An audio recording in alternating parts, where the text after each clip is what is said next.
Dersim dağlarında ceylan olaydım, Maralım yanında gezip duraydım. Düzgün baba sana kurban olaydım. Gitme yarim gitme kal bu Dersim'de, Munzur'da, Dersim'de, ah Munzur'da. Gitme yarim gitme kal bu Dersim'de, Munzur'da, Dersim'de, ah Munzur'da.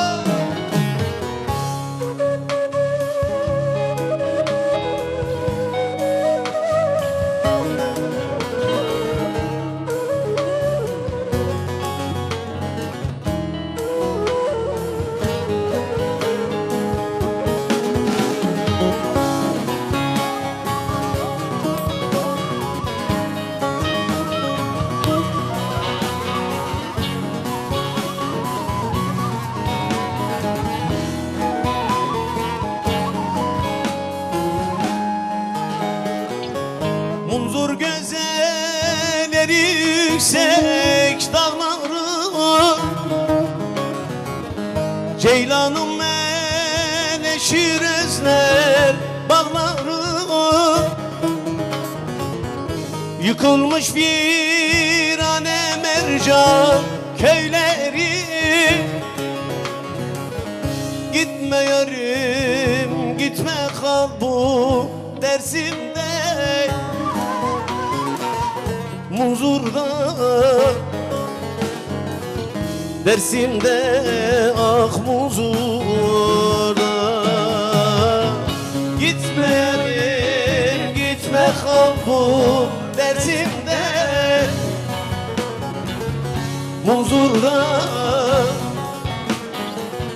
Dersim'de, ah Munzur'da.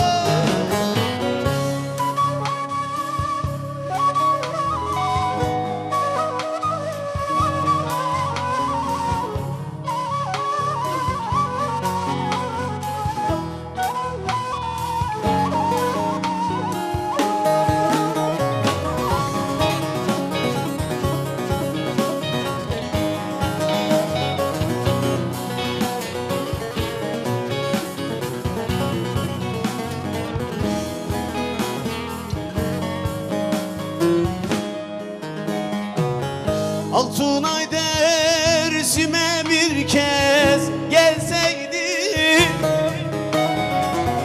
soğuk sularından bir tas içseydi.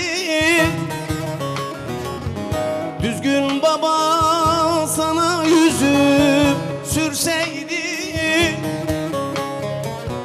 Gitme yarim gitme kal bu Dersim'de, Munzur'da, Dersim'de, ah Munzur'da. Gitme yarim gitme kal bu Dersim'de, Munzur'da, Dersim'de, ah